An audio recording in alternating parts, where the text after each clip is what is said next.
Yeah, okay. So my engagement with archives has been around for a while now, and as someone mentioned, it started really with looking at Gandhi's works out of the Sabarmati Ashram archives. One of my first projects was the Gandhi Heritage Portal. Let me share my screen so that I can.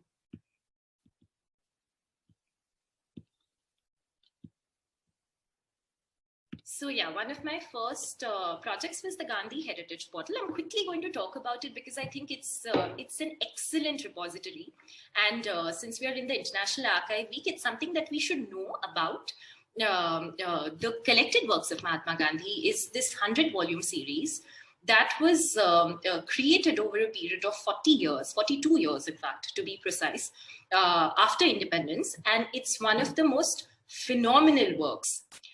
It's one of the most phenomenal collection of writings of any leader of the world, anywhere, in any time period, in any place, and it's a work of tremendous scholarship.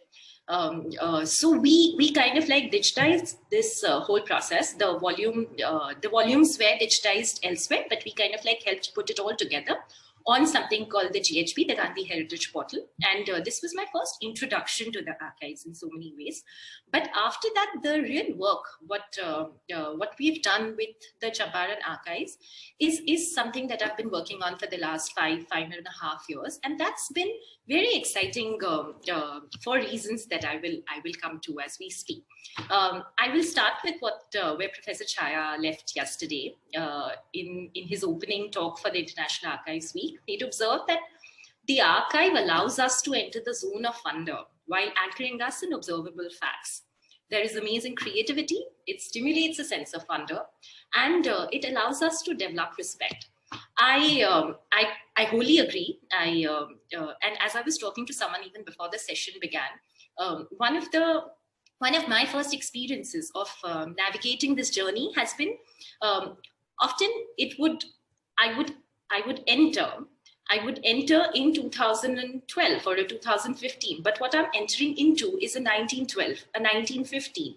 So you kind of leave yourself behind and you enter a new geography, a new imagination, a new period, and you enter this other world, a world that you know about, you're familiar with, but you leave your preconceived notions to one side and kind of inhabit it entirely. And that is something that we've tried to do within the Champaran archives. The thumb printed series, as the volumes are called, they are one of the largest peasant archives in the world, and one of the reason why they become very special, why this work becomes very important and very special, is this is a rare instance when this is a voice of the peasantry, a voice of the marginalized that you hear from them. I will read out from the book itself. It is difficult to capture the voice of peasants from a colonial and pre-colonial past.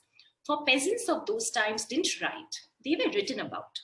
Petitions and memorials framed by scribes, confessions wrenched in police lockups, depositions nervously uttered before magistrates. These are the usual methods through which the voices of ordinary folk made their way into historical records. In a few instances, it could be a jeevani, the autobiographical account of an exceptional literate peasant that illuminates the life of the unlettered. Those who produce goods and service, not documents. And this is something which is very important to note. Because historically, the written word has come to us from the elite. It comes to us from the monarch, from the king, from the ruling class, from the ruling caste, and often, and I'm sure, like within architectural history, I'm sure you guys look at that. I'm sure there's like a vernacular architecture and the elite architecture, and similarly in documents. It comes to us of the elite. So to be able to read the unlettered, to be able to read in first person the voice of a community, of a people who are producers of goods and service, not producers of documents.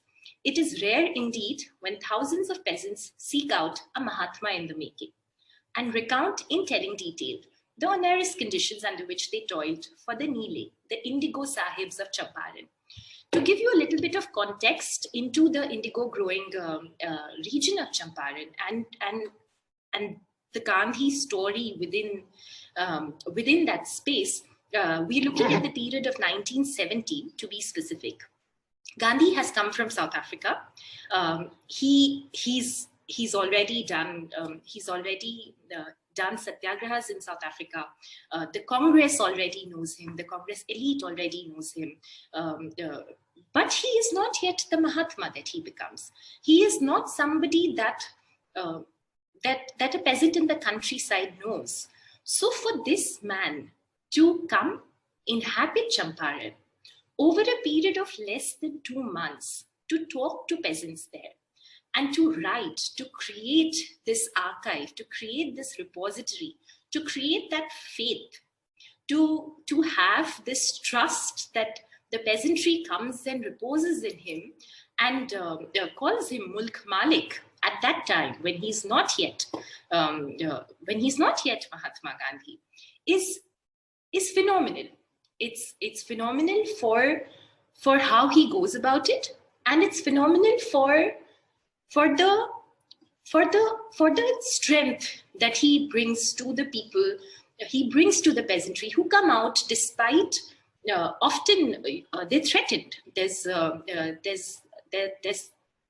threatened with physical violence even, and yet they tell you, but yet they come out and they say, but we had to come out and speak to Gandhi and speak to Mr. Gandhi and tell him what is happening and give him our statement. And they come, they tell their story. These are indigo growing. These are indigo growing peasants. These are indigo growing farmers in Bihar. They grow indigo under something called the Teen Kathia system, under the British colonial system. The Teen Kathia system implies that every bigha is a measurement of land. Every bigha of land consists of 20 kattas. Out of every bigha, 3 kattas of land have to be reserved for the growing of indigo. So the word Teen Katiha comes from Teen Katta, out of every bigha. So they're forced to grow indigo under the Teen Kathia system, which harms the peasantry, not just because he does not want to grow indigo. It takes away from his best lands. He could have been growing food, but he's forced to grow indigo. He's forced to grow indigo in the best parts of his land, and he does not get fair prices for it.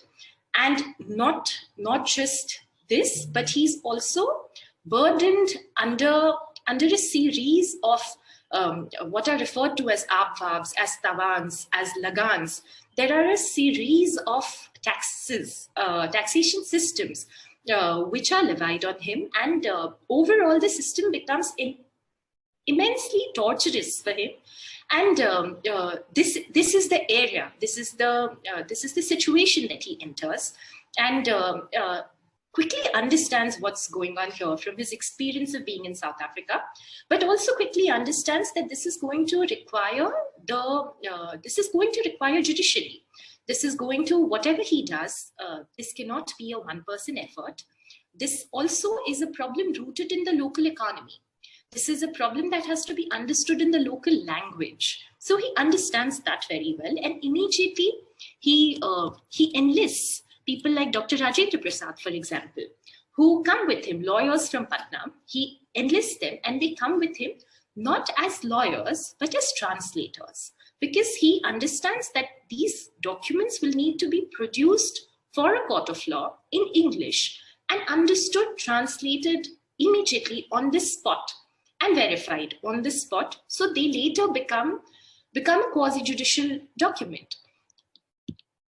This is, as you can see on your screen, this is literally how the process happened, and which is why the volume is called thumb printed. Coming into again, speaking specifically of Champaran, and I will get to talking about a larger idea of the archives later, but I quickly want to run you guys through the book and through the Champaran series.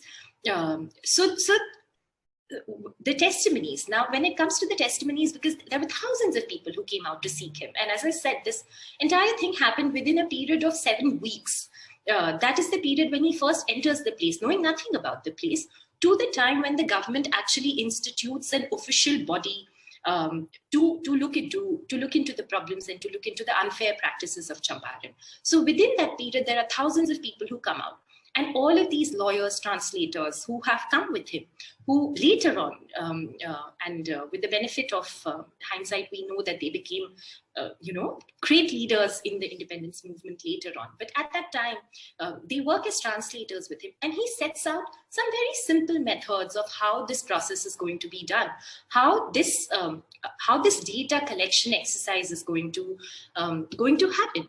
And this is something that he writes about in the CWMG. Villages should be visited systematically and notes of evidence of everyone examined should be taken. Where the party consents to sign the notes, and this is very rare, his signature has to be taken, but else his thumb impression has to be taken. And here I say his because it is men who come out and talk. We do have some rare few examples of women who come out and give testimonies. And so far, in all the volumes that we've done so far, without an exception, the only time when women have come out is when they've been widows.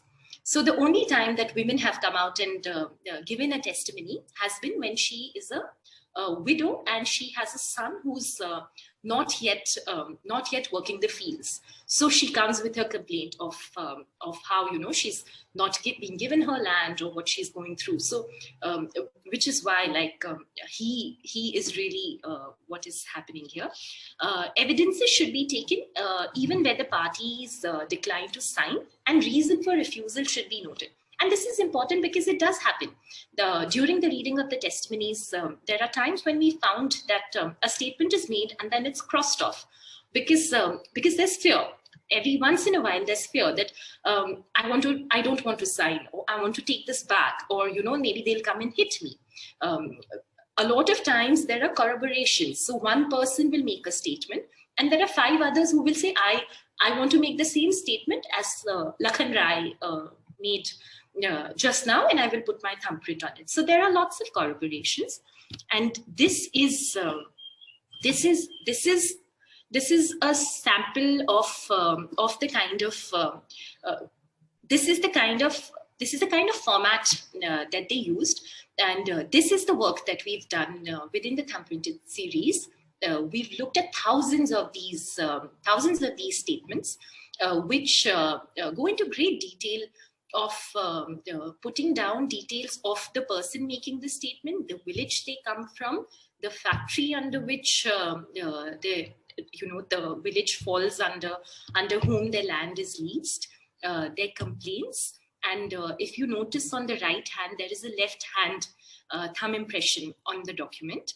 And under that, if you look carefully, this is there's Rajendra Prasad's signature. It says Rajendra Prasad 8/5/17. So every document, every statement which was taken, after the statement was taken, the peasant was, if he could sign in the rare instance, and if not, the thumbprint was taken on it. And then the lawyer, the translator, whoever was taking the statement, had to write his own name under it with the date on which it was taken and any additional comments that they might have.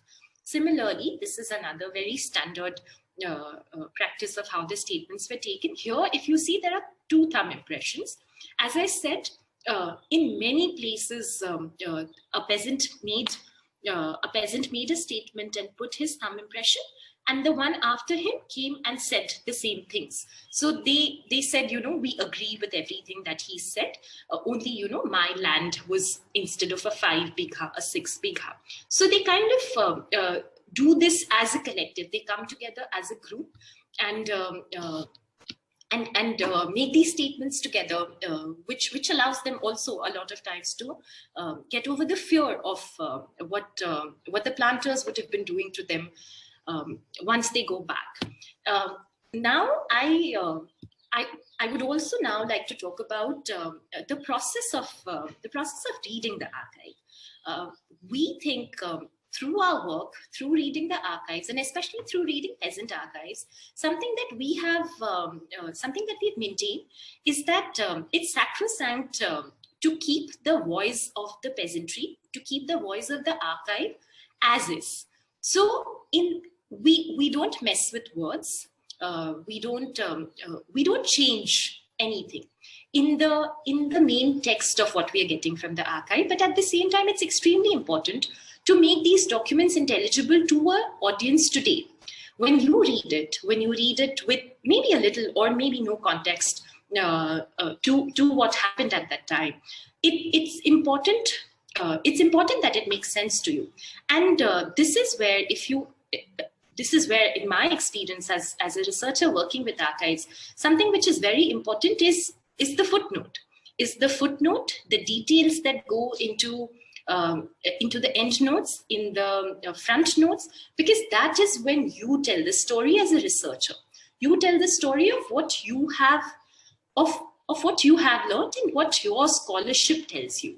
Because when you present the work, it's extremely important that it becomes a rounded work.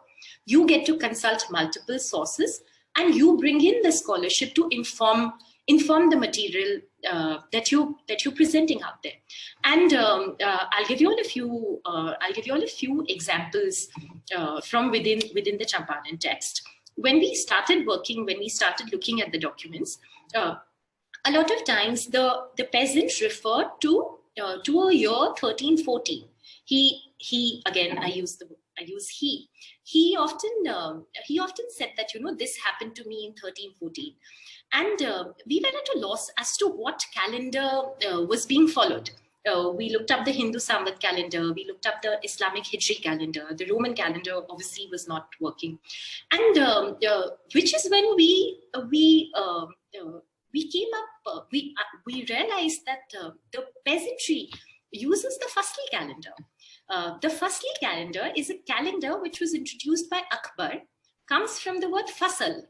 It was an agricultural calendar that was introduced in 1555.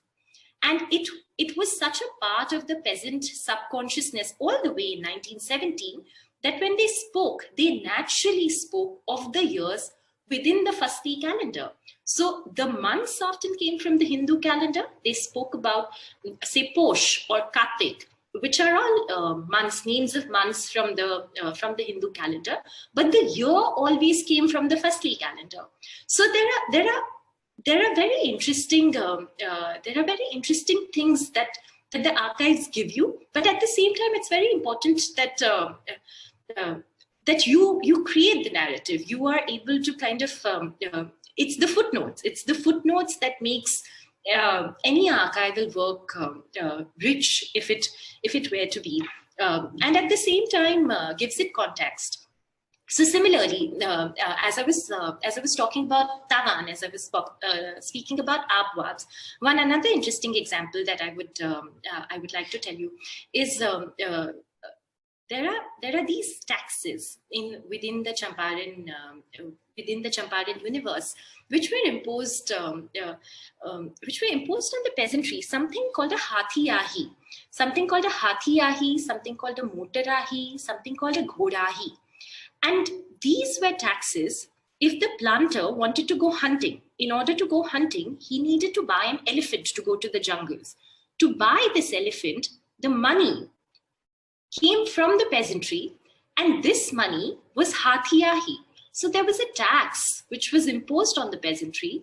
A legit term is used for this tax, which then allowed the planter to go buy this elephant and to go hunting into the jungles. So there are all of these very almost hilarious, almost funny in retrospect, but at that time, these are the things that broke the peasants' back.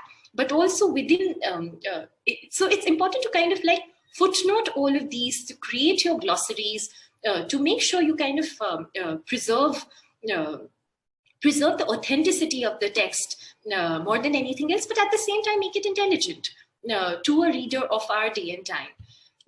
So yeah, footnoting the archives is something which I think is extremely important for anybody working in archival research, and it's something which has been very important for us. These are some of the images from the time. Another thing about working with the archives is that it opens up new windows in ways that you did not expect going into it. For me, that has happened in terms of opening my, despite the fact that the Champaran work is centered around a particular event, a particular movement, a particular moment in history, but what it has also done is opened up the entire window of the history of indigo as a commodity, as a colonial commodity during the time, and as well as opening it up to the entire story of indigo. And which brings me to the other work that I've done as an extension of associations with the archive, is with the Kasturbai Lalbhai Museum. I'm sure some of you have been there to the Kasturbai Lalbhai Museum and to the Indigo exhibition that they did. So the entire the etymological and the cultural history of indigo was something that came to me as an extension of this work. And through that also, the similarities between colonial commodities, between the histories of colonial commodities, and how deeply linked they are, how they inform us of the transitions in trade, in language, in cultures, and the journeys that they take in so many ways. So just a quick few snippets of the work from the Indigo Museum. So yeah, it's working with the archives can often be it can be slow. It can sometimes be a frustrating journey, but at the same time, it's a literal journey into a different world and time, and sometimes into a different imagination entirely. The past often puts the present in context in so many ways. I'm happy to answer any questions, any details that you would like to know about any of these.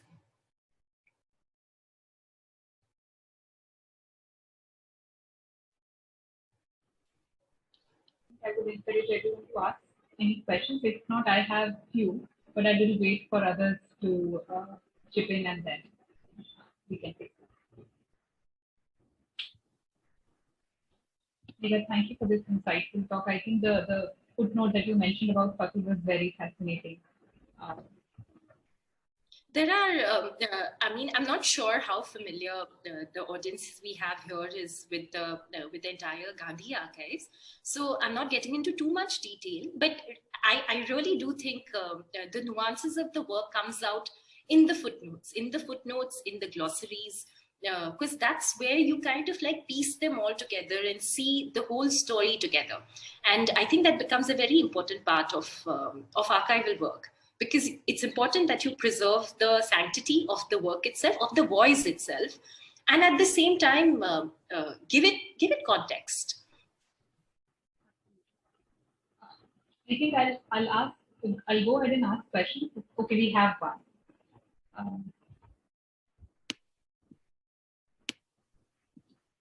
Should I read out, or is it yeah. Would you mind going more into the process of footnoting the archives, categorizing the footnotes, etc.? The process of footnoting the archives, I think like the process that we followed is we tried as much as we could, because we were too close to the material. So we tried as much as we could to take ourselves distant, to make ourselves distant, and made sure that we weren't simply coming from our own vantage point, because there were lots of times when we knew the details of what was happening, or we'd already, read about it, or we had enough information. So I think it's important to kind of distance yourself from the material and look at it from the point of view of someone who is not necessarily familiar with the entire work, who is reading your work as a new material, who's reading your work and for whom this work is what will inform their understanding of the subject at hand. So we tried to do that as much as we could. We have a lot of cross references that we've done in terms of, as if you were still around when I spoke about the collected works of Mahatma Gandhi, the CWMG series. So we've got a lot of references that go to CWMG because they're an open source. They're available on the internet. They're open source. So it's accessible to everyone, anywhere in the world, as long as you have an internet connection. So we have a lot of references that go there. And at the same time, every time we came upon a word, a colloquial word, we made sure we kept it. We made sure we footnoted that, we included that in the glossary. And at the same time, everywhere there was a little detail that came in. I'll give you a little example here. In our beginning notes and in our essays, for example, we write about the journey that goes before the taking of the testimonies begin. And there is a very clever move that Gandhi makes. I think it's a brilliant move. And I was talking with someone before we started the lecture about what a brilliant communicator he was.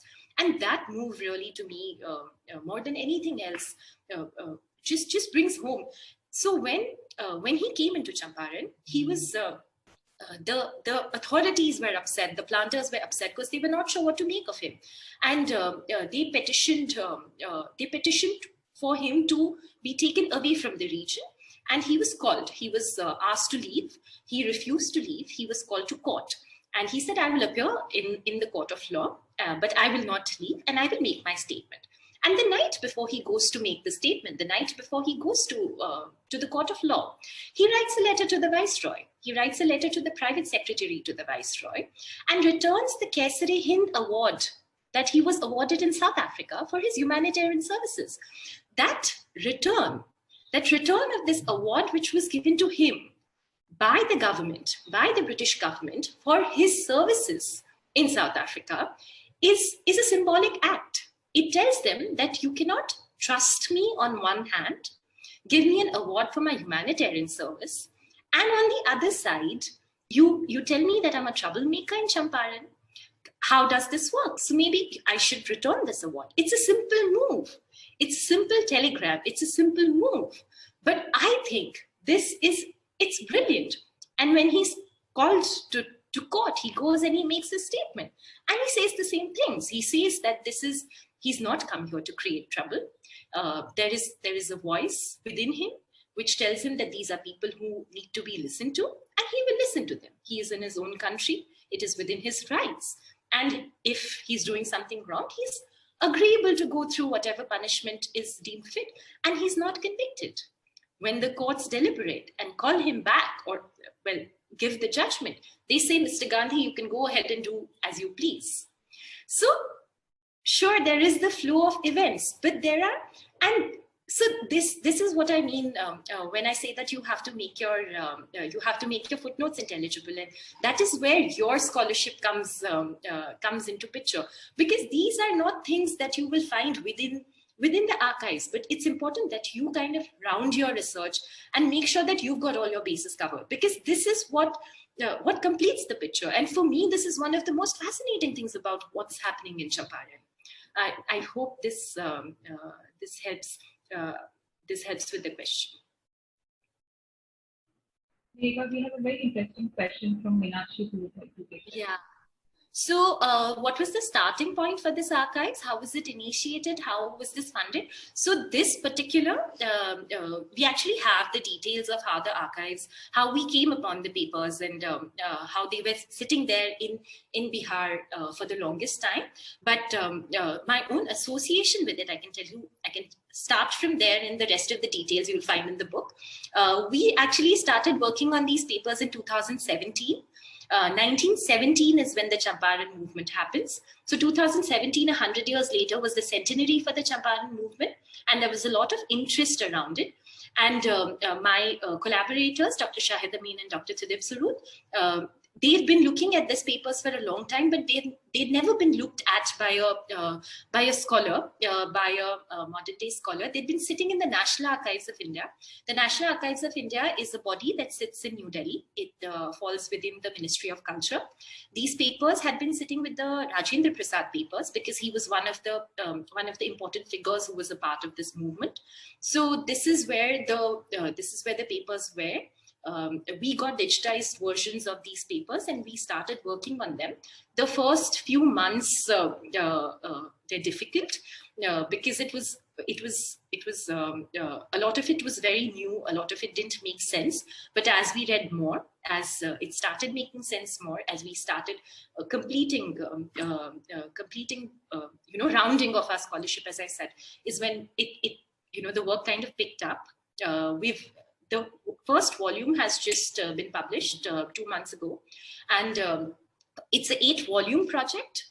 But the other volumes, the first volume was the most difficult one to bring out because they're all very similar in nature to each other. So all the work that would be required for 8 volumes was also required for the first volume. So now that this is out, the other volumes will be much easier to produce. The funding initially came from the Ministry of Culture, but now we are going to look for fresh funding for the rest of the volumes, and we're in talks with some people. So I hope that helps answer your question.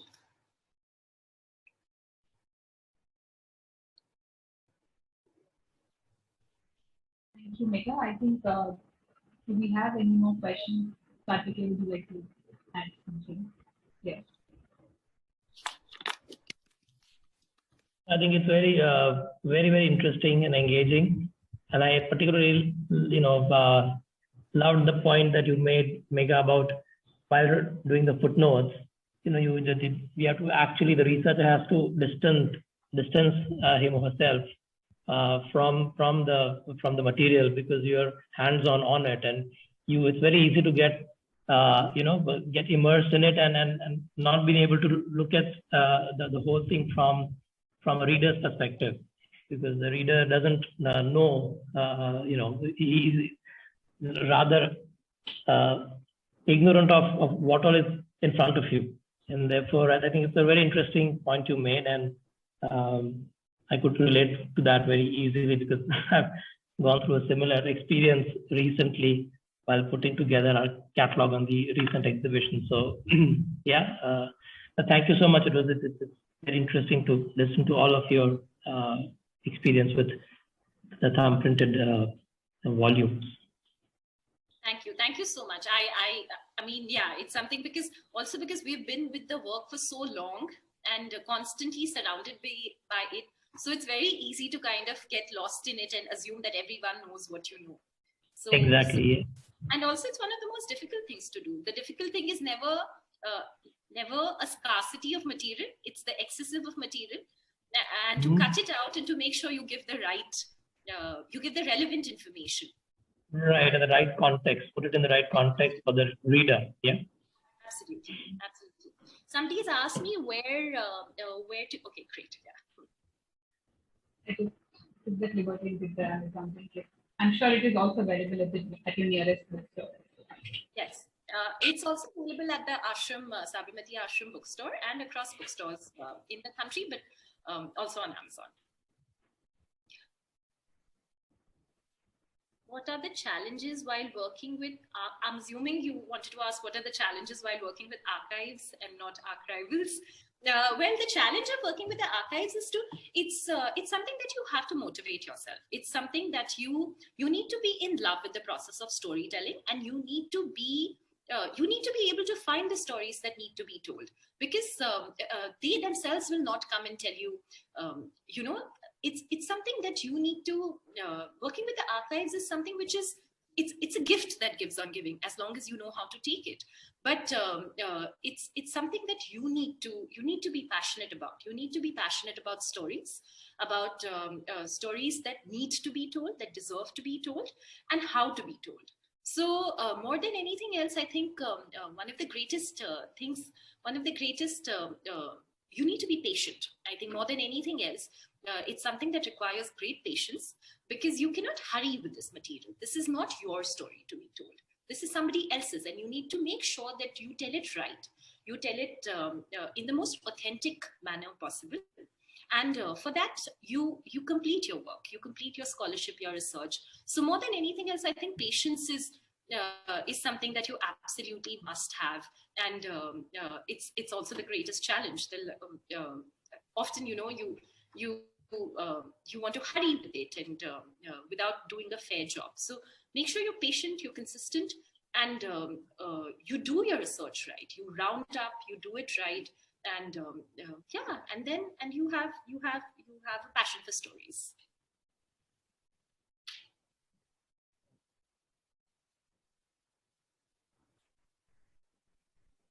Thank you, Megha. I think we're looking for more questions from the audience. Please do put in chat box or unmute yourself if you want to ask any questions.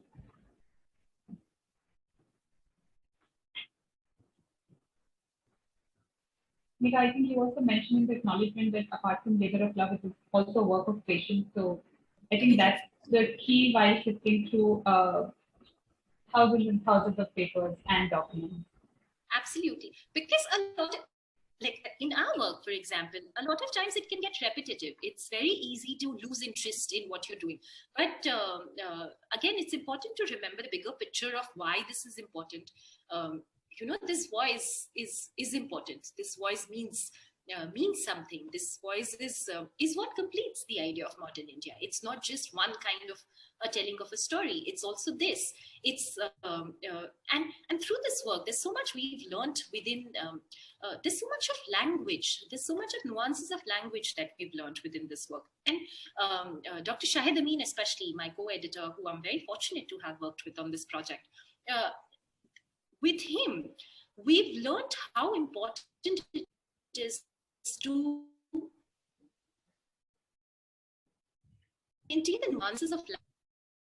So through the copy of the book, you'll realize that every time that there's a word that comes in, we make sure we mark it as such. Because it's important to it's important to not anglicize it always. So we make sure that we mark the words not just for the way they read, but also for the way that they should be spoken. So there are all these nuances that you need to do right, and which is also one of the challenges of working with archives. As I said, be fair to your source, to be fair to your material, because this is not your story. You're a medium, and you need to do this right. You owe it to the source to do this right.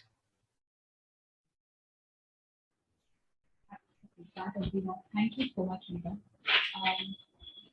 We're waiting for a few more questions here. I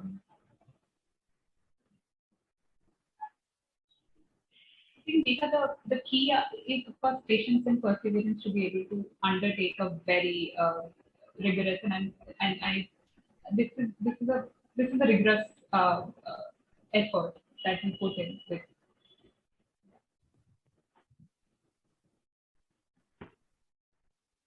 There's the next question from Meenakshi, who would like to take on that.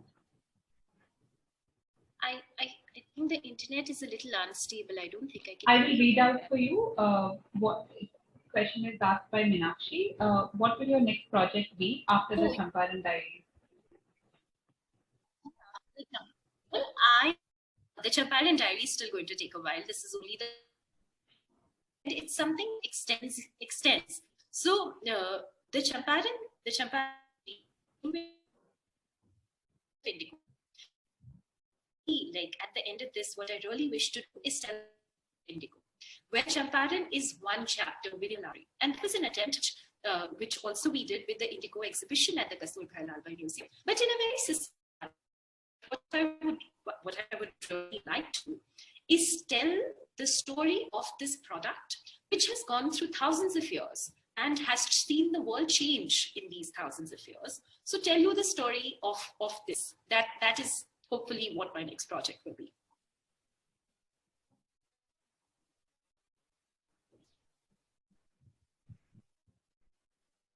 Thank you, Megha. Any further questions?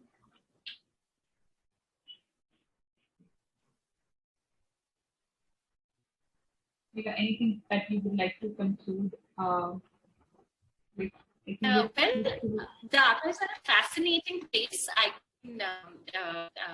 They're fascinating. It's incredible to become friends with people, and I say this, you become friends with people who you read as characters in history books.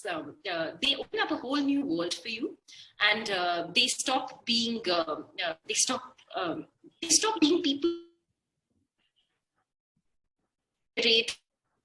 know for a certain reason, or you put them up on a pedestal. It's great fun for me to be friends with Gandhi, rather than put him up there and make him Gandhi ji. I think the archives allow you to do that. They allow you to inhabit this other time, other imagination, and they inform your present in so many ways. They allow you to take a larger view of the world and of all things that exist within the world as you know it, because they open up, they give you the hindsight, they give you the advantage of hindsight, and there's so much to learn, there's so much to tell, there's so many stories waiting to be told. So if you're at all interested in stories, even if you're not interested in history, the archives are a fascinating place if you know to read between the lines, just what they're telling you on top of it. Is it easy getting funded for such archival projects? No, it's not easy. Long projects, it's never easy to get funding for long projects. But this has been a work of passion. We sincerely believe that these voices needed to be out in the world, and that's the funds that we've got now that the book has been out. So yeah, we had some initial funding, but now we are going to look for funding. And now that the book is out, we also have we have a tangible product, we have a tangible outcome in our hands, and people are beginning to see why it's important and how it's important. So we hope further funding will not be as hard. We are 3 people, Dr. Shahid Amin, Dr. Tridip, Suhrud, and me. There are 3 of us who have worked on this series. We've coordinated, we've worked in different, we've coordinated through the last many years and gone through it many times over to make sure we did it right. So yeah, there have been 3 of us on the team.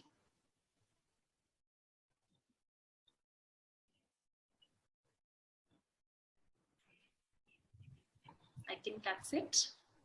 Thank you, Megha. Thank you very much for this insightful and fascinating talk, also letting us know that archives can be your friends, and that is what we are sort of we wanted to put across to people, that they're open for everybody to access, and yeah, they can become your friends and they can help you unearth hidden stories.